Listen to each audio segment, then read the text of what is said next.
Hello everybody and welcome to the video. In today's video, we're going to talk about how we can give your videos a visual style.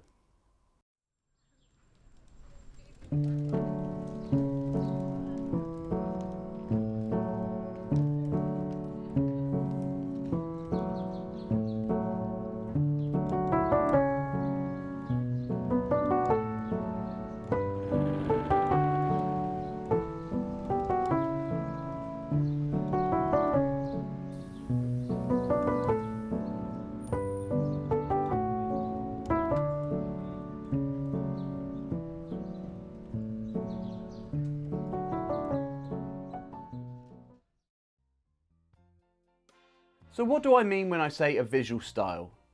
A visual style could mean approaching every project the same way, and when anyone sees any one of your videos, it could be instantly recognizable as yours.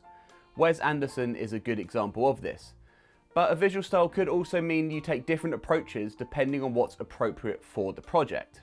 The first and most important thing when creating a visual style is, of course, planning. You have to know exactly what you're trying to achieve before you've even got your camera in your hand. I was recently on a trip to Italy, and I'm going to use footage from that trip to show my points in this video.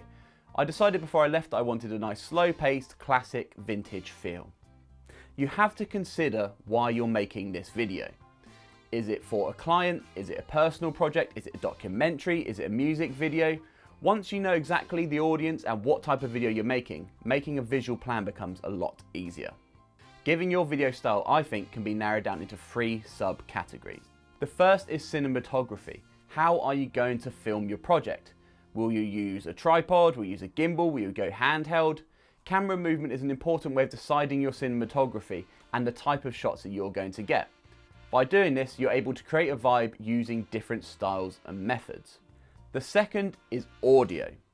Music is obviously a huge factor to this, and you have to make sure you have the right track.